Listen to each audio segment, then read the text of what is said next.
नमस्कार, बहुत बहुत स्वागत है आपका एनडीटीवी एमपीसीजी के सबसे नए और ताज़ा तरीन चैनल पर। क्षेत्रीय चैनल ज़रूर है, पर राष्ट्रीय परिप्रेक्ष्य में राष्ट्रीय चीज़ों पर नज़र हम ज़रूर रखेंगे। इसीलिए आज डे 1 है, लॉन्च का दिन है, और जाहिर तौर पर जब आप लॉन्च करते हैं किसी चैनल को उस खास एक पर्टिकुलर क्षेत्र के लिए, एक इलाके के लिए, तो उस इलाके के बड़े बड़े दिग्गजों को आमंत्रित किया जाता है। अभी इस वक्त हम रायपुर में हैं, और रायपुर में इस वक्त मेरे साथ छत्तीसगढ़ के पूर्व मुख्यमंत्री हमारे साथ हैं, रमन सिंह जी। बहुत बहुत स्वागत है डॉक्टर साहब आपका। ज़ोरदार तालियों के साथ स्वागत किया जाए, हमारे मेहमान हैं। और पहली बात तो डॉक्टर साहब, नया चैनल है, हमारी तरफ से जो एनडीटीवी का भरोसा है, जो एनडीटीवी का ट्रस्ट है लोगों के मन में, उसको हम कायम रखना चाहते हैं। क्या कहना चाहेंगे, क्या हमारे लिए आपके मन में क्या बातें हैं? सबसे पहले मैं बहुत सारी शुभकामनाएं एनडीटीवी छत्तीसगढ़ मध्य प्रदेश के लॉन्चिंग के इस अवसर पे शुभकामना देता हूं, बधाई देता हूं। उम्मीद करता हूं कि छत्तीसगढ़ की कला, छत्तीसगढ़ की संस्कृति, छत्तीसगढ़ की राजनीति, छत्तीसगढ़ के विकास की उन गाथाओं को और छत्तीसगढ़ देश के सामने किस प्रकार हम प्रस्तुत करना चाहते हैं, एक सार्थक भूमिका एनडीटीवी के उस पर रहे।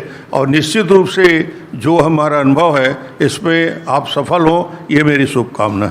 बहुत बहुत शुक्रिया, बहुत बहुत धन्यवाद पूरी टीम की तरफ से, तमाम लोगों की तरफ से जो एनडीटीवी को पसंद करते हैं। औपचारिकताएं ख़त्म करता हूं, सवाल जवाब पे आता हूं जिसके लिए आप इस मंच पे आए डॉक्टर साहब।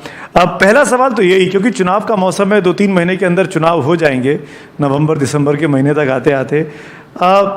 आप मुख्यमंत्री रहे, 15 साल मुख्यमंत्री रहे, आप कैसे देखते हैं, क्या चांसेस हैं आपकी पार्टी के कि आप इस वक्त की सरकार को चुनाव हरा पाएं, या कोई भी वोटर छत्तीसगढ़ का भारतीय जनता पार्टी को वोट करे, वो क्यों करे, क्यों चुने हम आपको?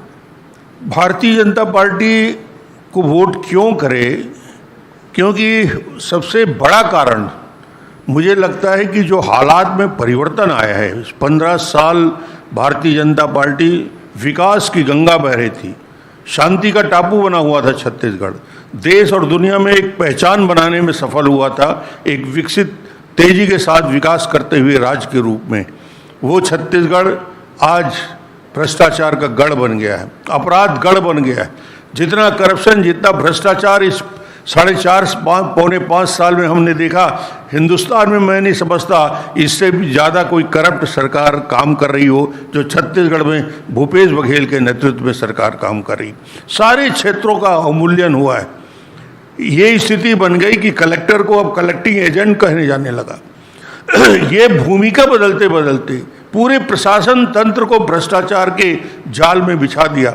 क्यों बीजेपी को वोट दें, ये प्रश्न आपने किया है। छत्तीसगढ़ की जनता ये बात जानती है कि भारतीय जनता पार्टी को वोट क्यों देना। 15 साल की विकास यात्रा वो भूले नहीं है। 15 साल में जिस तेजी के साथ इंफ्रास्ट्रक्चर का डेवलपमेंट किया गया, करीब करीब छत्तीसगढ़ में सड़कों का जाल बिछाने का काम किया। 1200 किलोमीटर प्रधानमंत्री ग्राम सड़क योजना हुआ करता था, 22,000 किलोमीटर सड़कों का जाल बिछाने का काम किया। 30,000 अतिरिक्त नेशनल हाईवे, स्टेट हाईवे में सड़कों का जाल बिछाने का काम। 9,000 करोड़ का बजट हुआ करता था छत्तीसगढ़ का, 1 लाख करोड़ तक बजट हमने पहुंचाने का काम किया है। 56 लाख परिवार को 1 रुपये किलो गरीबों को, छत्तीसगढ़ पलायन करने वाला छत्तीसगढ़, भूख से मौत होती छत्तीसगढ़। IMR, MMR, माल न्यूट्रिशन राष्ट्रीय स्तर में जो हमारी हालत थी उसमें जो गिरावट आई थी, 1 रुपये किलो चावल, 56 लाख परिवारों के जीवन में खुशहाली आई, पलायन से मुक्ति मिली। 58 लाख परिवारों को 50,000 रुपया के स्मार्ट कार्ड में इलाज करने की व्यवस्था की गई। 4,000 मेगावाट बिजली का उत्पादन होता था, 22,000 मेगावाट बिजली का उत्पादन छत्तीसगढ़ ने किया, और देश में सरप्लस स्टेट के रूप में छत्तीसगढ़ की पहचान बनाने में सफल। 30,000 स्कूल हुआ करते थे, 60,000 प्राइमरी, मिडिल और हाई स्कूल, 30,000 अतिरिक्त खोलने का काम हम लोगों ने किया। स्कूलों के जाल बिछाए। 202 कॉलेज हुआ करते थे, 484 महाविद्यालय की स्थापना की। IIT आ गया, एम्स आ गया, नेशनल लॉ यूनिवर्सिटी आ गया। ये सारे इंस्टीट्यूट एम्स के साथ साथ IM और IIT के साथ पूरे राष्ट्रीय स्तर के संस्थान हमने खोले। नर्सिंग कॉलेज 2-3 हुआ करते थे, नर्सिंग कॉलेज की संख्या 60 से ऊपर हमने कर, पॉलिटेक्निक 10 से बढ़ के 51 हो गया, इंजीनियरिंग कॉलेज की संख्या में बढ़ोतरी हुई, 2 मेडिकल कॉलेज से 10 मेडिकल कॉलेज, 200 सीट से 1000 सीट। ये छत्तीसगढ़ की विकास यात्रा है। जो सड़क छत्तीसगढ़ में आपको बताना चाहूँगा कि छत्तीसगढ़ अकेला एकमात्र ऐसा स्टेट था जहाँ सबसे बुरी हालत सड़कों की थी। कांग्रेस के पूरे शासनकाल में सबसे उपेक्षित यदि कोई राज्य रहा था तो छत्तीसगढ़। वो सड़क नेशनल हाईवे हमारे यहाँ मिट्टी का हुआ करता था। सड़कों में आज पूरे बस्तर से लेकर सरगुजा तक सड़कों का जाल बिछाने का काम किया, विद्युत उत्पादन बढ़ा, गांव-गांव में बिजली पहुंचाने का काम किया। तो ये छत्तीसगढ़ एक विकसित छत्तीसगढ़ के रूप में बनाने का प्रयास किया। और जैसे ही सरकार का परिवर्तन हुआ, आज चारों तरफ भ्रष्टाचार है। छत्तीसगढ़ की चर्चा किस बात के लिए हो रही? विकास के लिए चर्चा नहीं होती, डेवलपमेंट के लिए भूपेश बघेल की चर्चा नहीं होती। हिंदुस्तान के किसी कोने में चले जाओ, ईडी और सीडी की सरकार कहा जाता है। ये भूपेश की पहचान छत्तीसगढ़ की बनाई। छत्तीसगढ़ को, माता को अपमानित करने का काम किया। आज छत्तीसगढ़ की प्रतिष्ठा को धूमिल करने का काम।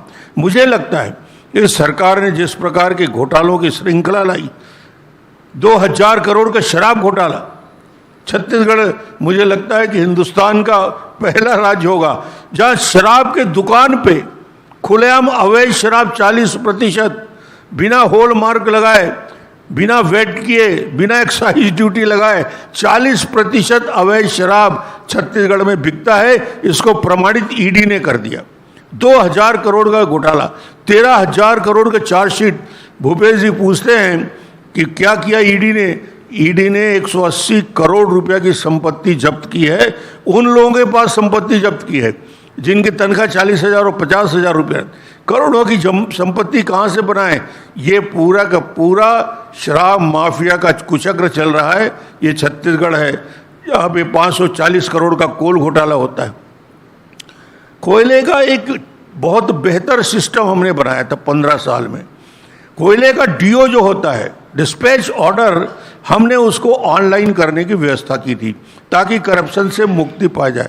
वो ऑनलाइन व्यवस्था को समाप्त करके जैसे ही भूपेश बघेल आते हैं उसको ऑफलाइन कर दिया। आज स्थिति ये है 525 रुपया प्रति टन दिए बिना हिंदुस्तान में कहीं कोयला नहीं ले जाया जा सकता। और बच्चा बच्चा जानता है कोरबा का कि किस प्रकार कोयले में घोटाला हो रहा है। और आप आश्चर्य करेंगे, माइनिंग डिपार्टमेंट का डायरेक्टरेट में बैठा हुआ डायरेक्टर वो आदेश करता है ऑनलाइन से ऑफलाइन करने का, उसके खिलाफ कार्रवाई मामला दर्ज होता है। 7 महीने से जेल के अंदर बैठा हुआ है, पड़ा हुआ है, 7 महीने में जेल के अंदर है। ये इस प्रमाणित मामले हैं, आईएएस अधिकारी जेल के अंदर है।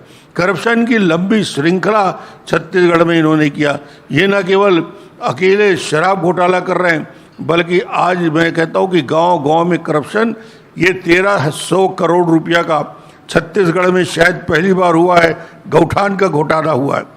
600 करोड़ का राशन, जिस 1 रुपया किलो चावल देकर हमने, सुप्रीम कोर्ट ने कहा था छत्तीसगढ़ का पीडीएस सिस्टम हिंदुस्तान का सर्वश्रेष्ठ है, सबसे बेहतर पीडीएस सिस्टम हमारा है।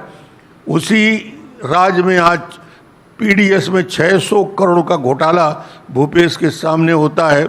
ये मामला प्रमाणित हो गया और ये प्रमाणित दस्तावेज में हुआ। विधानसभा के अंदर प्रमाण सहित इसकी जानकारी हमने दिया कि कैसे 1,29,000 मैट्रिक टन चावल डिस्पैच होता है रायपुर से। जिले में पहुंचते पहुंचते वो सिर्फ और सिर्फ 90,000 मैट्रिक टन पहुंचता है, बीच में 70,000 मैट्रिक टन का पता नहीं। ये भ्रष्टाचार के प्रमाणित मामले को लेकर डॉक्टर साहब, अगर इतना ही करप्शन है, इतना ही दिक्कत है, छत्तीसगढ़ की जनता इतनी ही परेशान है, या आपने इतना अच्छा काम किया था आज से 5 साल पहले, तो फिर आप क्यों चुनाव हार गए? आपका क्या विश्लेषण रहा? 5 साल पहले आपसे कोई मिस्टेक हो गई या कांग्रेस का कैंपेन ज्यादा मजबूत रहा? 15 साल की यात्रा, 15 साल भारतीय जनता पार्टी के शासनकाल, विकास के सारे काम हुए, मगर 15 साल में कहीं ना कहीं एंटी इनकम्बेंसी का फैक्टर दिखता है। वो एक कारण था कि लोगों ने लगा कि 15 साल विकास डॉक्टर रमन तो कर रहा है, शायद आने वाला दूसरा इससे बेहतर विकास करेगा। मगर ये क्या मालूम था कि भूपेश बघेल को परिवर्तन करके छत्तीसगढ़ को भ्रष्टाचार के दलदल में फंसा देंगे। ये भ्रष्टाचार में आकंठ डूबी हुई सरकार है। तो आप ये कह रहे हैं कि आपकी लड़ाई 18 के मुकाबले 23 में ज़्यादा आसान है? निश्चित रूप से छत्तीसगढ़ की जनता ने मन बना लिया है, और जो उसका कारण मैं आपको बताना चाहता हूँ। जनता के बीच हम जाते हैं, वादा करते हैं। जन घोषणा पत्र में इन लोगों ने गली गली में जाकर बड़े बड़े वादे किए, बड़ा बड़ा विश्वास प्रकट किया। ये जन घोषणा पत्र 36 बिंदुओं पे कांग्रेस ने लाया, भूपेश ने लाया। आज वो जन घोषणा पत्र के 19 से ज़्यादा वादे अधूरे हैं। उन वादों को छत्तीसगढ़ की जनता आज सड़कों में पूछ रही है, कहाँ गया तुम्हारा शराबबंदी? गीता और गंगा जल हाथ में लेकर शराबबंदी की बात करने वाले भूपेश बघेल आज घर घर पहुंचा के शराब बेचना जा रहा है। इससे वो बुरा हालत और कहीं नहीं हो सकता छत्तीसगढ़। कोरोना काल में दवाइयां नहीं पहुंचती थी घर तक, शराब पहुंच जाता था। ये शराबबंदी की बात करने वाले भूपेश बघेल, ये 10 लाख नवयुवकों को बेरोजगारी भत्ता 2,500 देने की बात, कहाँ गया? 10 लाख युवक कहाँ हैं? मुश्किल से अभी 2 महीना पहले योजना शुरू की और 25-50 हज़ार लोगों को बेरोजगारी भत्ता दे रहे हैं, मगर आज स्थिति बुरी है। इसके साथ ही साथ उन्होंने वादा किया 2 साल का बोनस देंगे। उन्होंने वादा किया वृद्धावस्था पेंशन, विकलांग पेंशन 1,500 रुपया देंगे। कर्मचारी 2 लाख कर्मचारियों को उन्होंने सार्वजनिक रूप से घोषणा किया था। इन कर्मचारियों को, जो अस्थायी कर्मचारी हैं, इनको रेगुलर किया जाएगा, इनको स्थायी किया जाएगा। आज वो 2 लाख कर्मचारी घूम रहे हैं, ये सवाल पूछ रहे हैं भूपेश बघेल से, तुमने वादा किया था, जन घोषणा पत्र में तुमने कहा था वो अधूरे जन घोषणा पत्र को लेकर जाएंगे। सबसे बड़ी बात मैं बताऊं, जिस जन घोषणा पत्र को बनाने वाले TS सिंहदेव, पहली बार उन्होंने साफ शब्दों में इनकार कर दिया कि जन घोषणा पत्र का सम्मान नहीं हुआ, मैं दोबारा जन घोषणा पत्र समिति में नहीं रहूंगा, और मंत्री पद से भी इस्तीफा दिया, क्योंकि आज इसकी हालत समझ में आ गई थी। तो ये स्थिति कांग्रेस सरकार की बनी। पर अब तो TS सिंहदेव वापस आ गए, उनको तो संतुष्ट भी हैं, डिप्टी CM बन गए हैं। वो चीज तो पुरानी हो गई। वो 15 दिन संतुष्ट रहते हैं और 15 दिन असंतुष्ट रहते हैं। TS का कोई। लेकिन डॉक्टर साहब, एक चीज़ और है जो मैं जानना चाहूँगा आपसे, और वो सरकार की, केंद्र सरकार की रिपोर्ट है, नीति आयोग की रिपोर्ट है, जो ये कहती है, अभी मुख्यमंत्री इस मंच पे थे, वो बोल के गए कि 40 लाख लोगों को हमने गरीबी रेखा से ऊपर ले आए हैं। ये 13-14% का आंकड़ा आता है कुल आबादी का। आपको लगता नहीं है कि ये क्रेडिट भी देना चाहिए, कुछ अच्छा काम भी किया होगा इस सरकार ने? नहीं, मैं जानता था ये प्रश्न आप मुझसे जरूर करेंगे। समझिए कि 40 लाख परिवार, मगर उस आंकड़े को यदि गंभीरता से आप देखेंगे तो ये आंकड़े 20, 21, 18, 19 के नहीं है, 15, 16, 16, 17, 17, 18, 18, 19 और 20, 21 के। इसमें 4 साल डॉक्टर रमन के कार्यकाल के हैं। इसलिए भूपेश को धन्यवाद मुझे देना चाहिए कि गरीबी सीमा से नीचे लाने के लिए जो कार्य योजना हमने बनाई थी, उसका असर अब दिख रहा है। अभी तो हालत ये है कि इस सरकार में गरीबों की सबसे बुरी हालत बना के रखा है। मगर ये पूरे आंकड़े को यदि आप रिपोर्ट को पूरी पढ़ेंगे तो आपको समझ में आ जाएगा, इसका ज़्यादा से ज़्यादा योगदान भारतीय जनता पार्टी के उस कार्यकाल का रहा है, जहां हमने विकास की नई संभावनाओं को छत्तीसगढ़ में बनाने का काम किया। क्योंकि NDTV MPCG जनता का सरोकार का चैनल है, जनता के मुद्दे उठाता है, और हमको इस बात की बहुत चिंता है, और हम इस बात की चिंता करना भी चाहेंगे कि आवाम के क्या मुद्दे हैं। मैं एक चीज़ बहुत संजीदा तौर से आपसे पूछना चाहता हूँ। आपके पास 15 साल का अनुभव है इस राज्य को चलाने का। प्रधानमंत्री मोदी का एक सपना है $5 ट्रिलियन इकोनॉमी बनाने का हिंदुस्तान को। अगर BJP की सरकार आती है, अगर आप चुनाव जीतते हैं 2023 के आखिर में, नवंबर-दिसंबर में, तो कैसे कंट्रीब्यूट करेंगे कि $5 ट्रिलियन की इकोनॉमी में छत्तीसगढ़, जो कि संसाधनों से भरा हुआ एक प्रदेश है, वो क्या कंट्रीब्यूट कर सकता है? क्या प्लान है? देखिए, छत्तीसगढ़, जैसा आपने बताया कि संभावनाओं से भरा हुआ प्रदेश छत्तीसगढ़ है, जहाँ लोहा भी है, जहाँ पे बॉक्साइट भी है, जहाँ कोल भी है, जहाँ अद्भुत संभावना है कि कोर सेक्टर में हम राष्ट्रीय स्तर में अपनी पहचान को और मजबूत बना सकते हैं। $5 ट्रिलियन की इकोनॉमी बनाने की दृष्टि से छत्तीसगढ़ हिंदुस्तान के अग्रणी राज्य में एक अपनी भूमिका निभाएगा। जिस प्रकार छत्तीसगढ़ में नेटवर्किंग की जा सकती है, की जा रही है, तो आने वाला कल कोर सेक्टर में छत्तीसगढ़ वो चाहे एल्युमिनियम का हो, स्टील का हो, पावर जनरेशन का मामला हो, या छत्तीसगढ़ में दूसरे इन्वेस्टमेंट की संभावनाओं को एक सेंट्रली लोकेटेड होने की वजह से छत्तीसगढ़ में हम उन संभावनाओं का दोहन बेहतर तरीके से कर सकते हैं। कोर सेक्टर में एक लंबी छलांग छत्तीसगढ़ लगा सकता है। तो कोल सेक्टर सबसे इंपॉर्टेंट बात आपने, core sector steel, cement, power, aluminium, इसके डाउन स्ट्रीम में हम लगातार श्रृंखला खोल सकते हैं इंडस्ट्री की। डॉक्टर साहब एक चीज़ और समझाइए मुझे, आप अगर मुख्यमंत्री बने, अगर आपकी पार्टी चुनाव जीती, तो सबसे पहला काम आप क्या करना चाहेंगे जो छत्तीसगढ़ की आवाम के दिल के नज़दीक है, जो बहुत ज़रूरी है इस वक्त होना?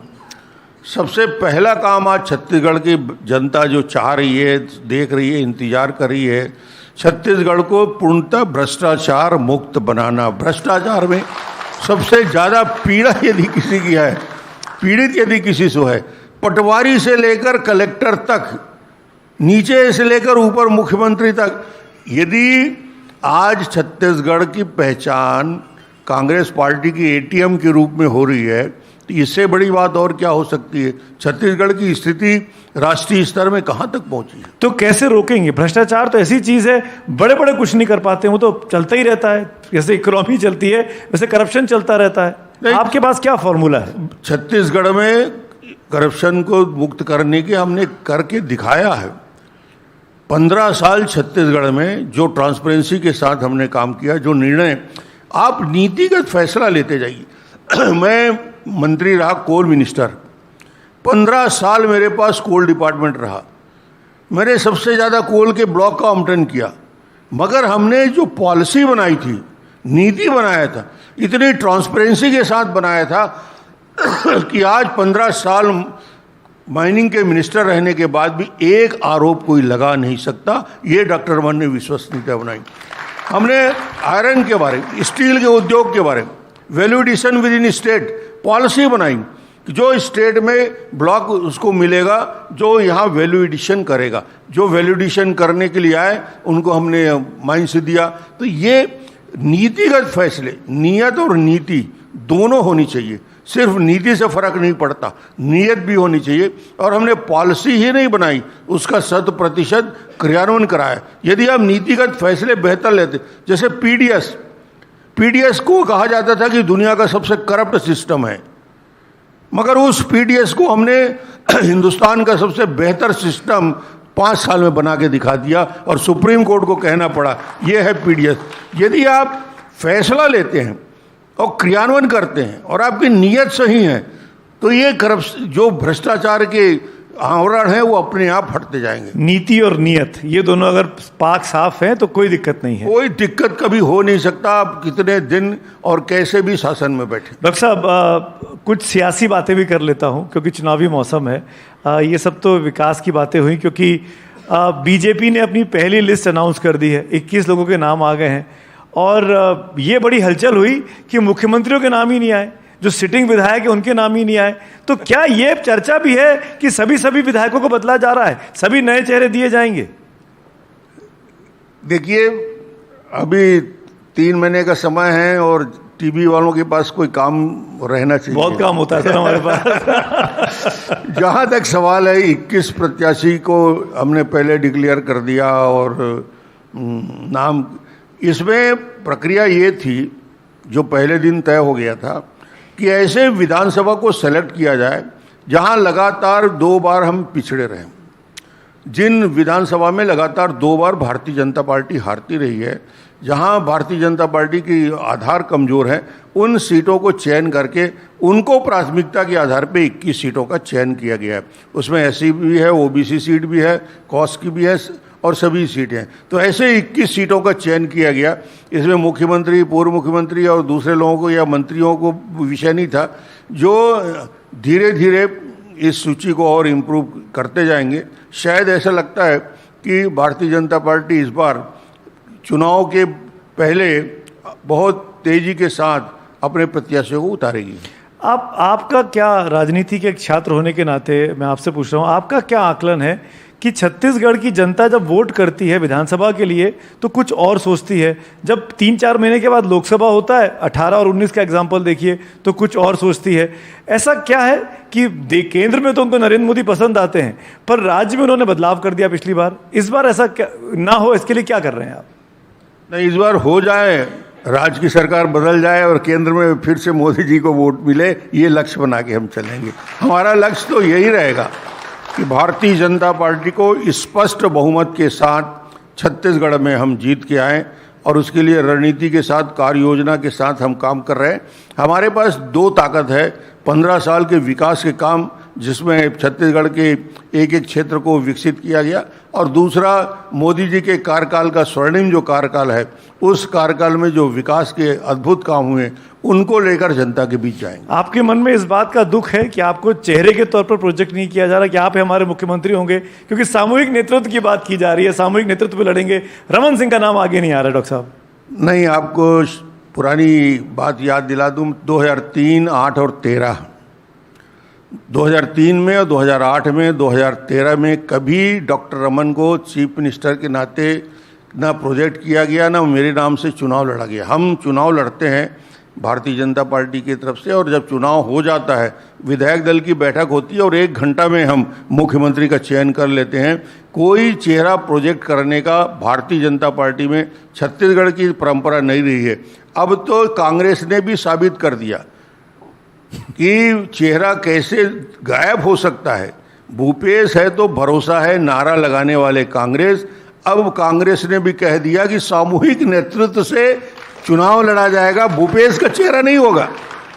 कांग्रेस जो बार बार मेरे से प्रश्न पूछती थी ना, चेहरा चेहरा, अब तो भूपेश का चेहरा भी स्क्रीन से बाहर हो गया है। उन्होंने भी कह दिया है कि भूपेश बघेल या कोई किसी के चेहरे पे चुनाव नहीं लड़ा जाएगा, सामूहिक नेतृत्व में, पहली बार।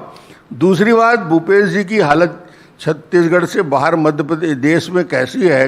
आज कांग्रेस वर्किंग कमेटी डिक्लेयर हुआ कल, और आश्चर्य करेंगे, कांग्रेस वर्किंग कमेटी में भूपेश बघेल का नाम भी नहीं है। भूपेश बघेल उस कमेटी में आने लायक भी नहीं है, भूपेश को स्थान नहीं मिला है। ये स्थिति भूपेश जी की बनी है। डॉक्टर साहब, वो कांग्रेस पार्टी में स्थिति ऐसी होती है कि जो सिटिंग सीएम होते हैं वो ऑलरेडी इनवाइटेड रहते हैं, स्पेशल इनवाइटीज होते हैं, तो उनकी जगह बनी रहेगी, क्योंकि वो सीएम तो अभी हैं फिलहाल, जब तक चुनाव नहीं हो रहे हैं। लेकिन मेरा सवाल डॉक्टर साहब आपसे ये है, इस परिस्थिति में आपको लगता है नहीं कि अगर आपके चेहरे के साथ बीजेपी चुनाव लड़े तो जनता को भी क्लियर रहेगा कि हम किसको मुख्यमंत्री के तौर पर देखेंगे? नाम ना देना, चेहरा ना देना उल्टा भी पड़ सकता है, या ये भी हो सकता है कि आपको हराने के लिए, आपके लिए मुसीबत खड़ी करने के लिए पार्टी के मन में किसी और का नाम चल रहा हो। इसको आप कैसे देखते हैं? नहीं, देखिए, निर्णय तो हमेशा पार्टी तय करती है कि मुख्यमंत्री कौन होगा, उसके लिए कहीं कोई विषय नहीं रहता। और हम लोग ये सोच के नहीं काम करते कि मुझे मुख्यमंत्री बनना है या मैं मुख्यमंत्री का चेहरा हूँ। ऐसे बहुत सारे योग्य लोग छत्तीसगढ़ में होंगे जिनके बारे में विचार किया जाएगा, मगर पार्टी को तय करना रहता है कि आने वाले समय के लिए भारतीय जनता पार्टी को, तो ये केंद्रीय नेतृत्व तय करेगा, डॉक्टर रमन की चिंता नहीं है। ये बीजेपी का नेतृत्व तय करेगा। लेकिन अभी कुछ देर पहले मुख्यमंत्री बघेल जहाँ बैठे हुए थे, उनको शायद आपका नाम पसंद है। वो बोलते हैं कि मेरा मुकाबला तो उनसे है। वो ऐसा क्यों बोलते हैं? भूपेश जी की स्थिति यह है कि सवेरे, दोपहर, शाम यदि डॉक्टर रमन का नाम नहीं लिया तो खाना भी नहीं पचता उसका। उसको और कोई चीज याद नहीं रहता, मगर 3 बार नाम लेता है। मुझे अच्छा लगता है कि चलो कम से कम भूपेश जी याद करते रहते हैं। डॉक्टर साहब, एक और डेवलपमेंट हुआ, एक गठबंधन बन गया केंद्र में विपक्ष का, INDIA, इंडिया नाम दिया गया। वहाँ पे सब एक साथ बैठते हैं, सामूहिक रणनीति बनती है। लेकिन कल ही अरविंद केजरीवाल यहाँ से लौट कर गए, जो वहाँ पर साथ बैठते हैं, यहाँ पर चुनाव प्रचार करने आते हैं, और जो भी कांग्रेस की सरकार है। आपको क्या लगता है इस गठबंधन का भविष्य क्या है? और अगर आम आदमी पार्टी छत्तीसगढ़ में मजबूती से चुनाव लड़ती है तो किसका फायदा करेगी, आपका या उनका? देखिए, राजनीतिक दृष्टि से 2 विषय आपने प्रश्न किया कि क्या भविष्य रहेगा NDA और INDIA का। तो मुझे लगता है कि जितने भी INDIA इंडिया में जितने राजनीतिक दल शामिल हुए हैं, वैचारिक रूप से सब में भिन्नता है। कांग्रेस के साथ वेस्ट बंगाल में मायावती का झगड़ा है, ममता जी का। वेस्ट बंगाल में चुनाव लड़ेंगे, आपस में लड़ेंगे, कोई समझौता इनका हो नहीं सकता। बिहार आते आते समझौता में चले गए, यूपी आते आते समझौता में चले गए। राजनीतिक दृष्टि से क्या वो कम्युनिस्ट पार्टी, क्या ममता जी की पार्टी, क्या कांग्रेस पार्टी या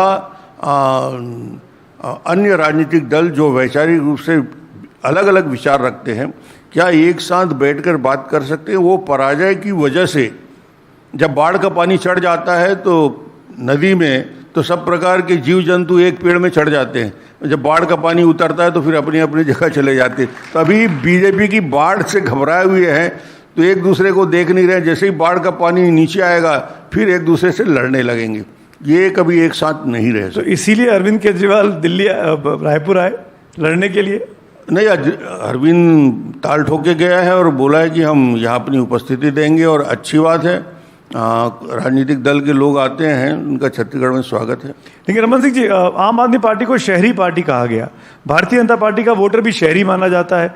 अगर वो चुनाव लड़ते हैं छत्तीसगढ़ में, तो आपको लगता है नहीं कि नुकसान भारतीय जनता पार्टी का ज़्यादा कर देंगे बजाय कांग्रेस के करने के?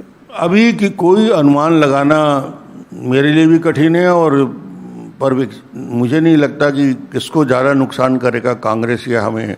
ये अनुमान लगाएंगे थोड़ा वक्त के बाद, क्योंकि वोट परसेंटेज जो आप दोनों की पार्टियों का है, बीजेपी और कांग्रेस का, वो करीब 8-9% का अंतर है। उसको पाटना है आपको, तो कैसे पाटेंगे? कैसे, मतलब कैसे गणित में आगे निकलेंगे उनसे? देखिए, भारतीय जनता पार्टी और कांग्रेस, निश्चित रूप से आपने ठीक कहा कि 8-9% वोटों को यदि तीसरी शक्ति ले लेती है तो वो चुनाव में एक बेहतर समीकरण बनता है। और 2003, 8 और 13 में वो समीकरण बना था। हमारी कोशिश होगी कि 2018 में भी ये परिस्थितियां का निर्माण हम करें, जिसमें अन्य राजनीतिक दल जो आज उभर के आ रहे हैं, जरूर उनका अस्तित्व तो नहीं दिखता, मगर ये सब मिलके यदि 9-10% वोट ले लेंगे तो भारतीय जनता पार्टी के लिए रास्ता क्लियर होगा। एक चीज़ और आपसे पूछना चाहूँगा डॉक्टर साहब, इसके पहले कि समय समाप्त हो। छत्तीसगढ़ अस्मिता को वर्तमान सरकार खूब प्रोजेक्ट करती है, तीज त्योहारों को बनाना, स्थानीय पर्वों को छुट्टी का अनाउंस कर देना, और उस पर वो फख्र, गर्व भी महसूस कराते हैं कि हम सबसे बढ़िया छत्तीसगढ़िया नारा भी गढ़ा गया। मैं ये पूछना चाहता हूँ कि क्या आपसे चूक हो गई थी कि आप छत्तीसगढ़ की अस्मिता को राष्ट्रीय परिप्रेक्ष्य में वो मान सम्मान नहीं दिला पाए जो बघेल सरकार ने दिलाया, या जैसा प्रचार प्रसार किया? छत्तीसगढ़ के गौरव को 15 साल में ऊंचाइयों तक पहुंचाने का काम भारतीय जनता पार्टी के शासनकाल में हुआ। भूपेश जी को ये लगता है शायद कि ये तीज त्यौहार, ये तीजा, ये पोरा, ये गिल्ली और ये डंडा और ये खेल और ये सारी चीज़ों का प्रयोग, और इसका भूपेश बघेल ही है जो इसकी शुरुआत कर रही है। तो सदियों से और पीढ़ियों से हो रहा है छत्तीसगढ़ में। छत्तीसगढ़ की परंपरा है, छत्तीसगढ़ के तीज त्यौहार और छत्तीसगढ़ के संस्कृति का हिस्सा है।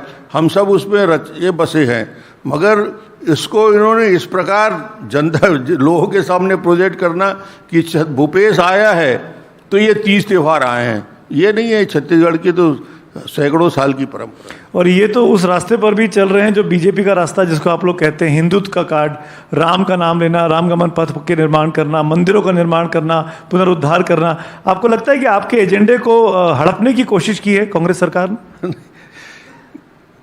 आज मैं ये कह सकता हूं कि जिस कांग्रेस ने शपथ पत्र देकर सुप्रीम कोर्ट में भगवान राम के अस्तित्व को नकार दिया था, वही कांग्रेस पार्टी आज राम राम बोल रही है। तो समझ जाओ कि ये काल नेमी का रूप धारण करके, रूप बदल के आए। इनके अंदर क्या है ये तो उन्होंने सुप्रीम कोर्ट में दिखा दिया, ये इनके चरित्र में दिखता है।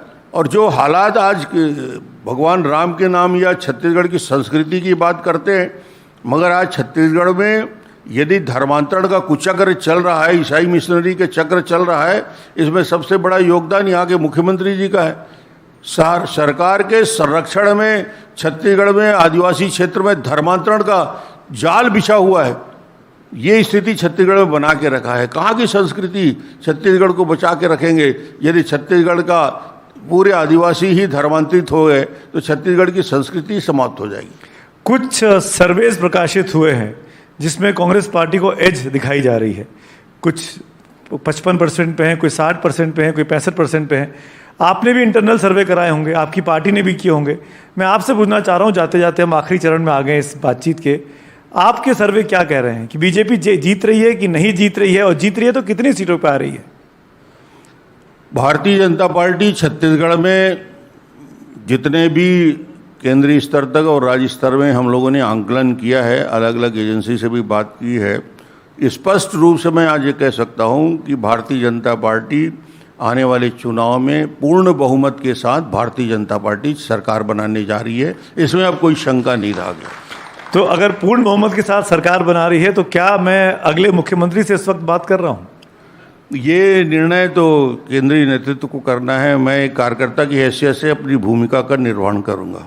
अगर कार्यकर्ता को कुछ और काम सौंपा गया तो कार्यकर्ता तैयार है?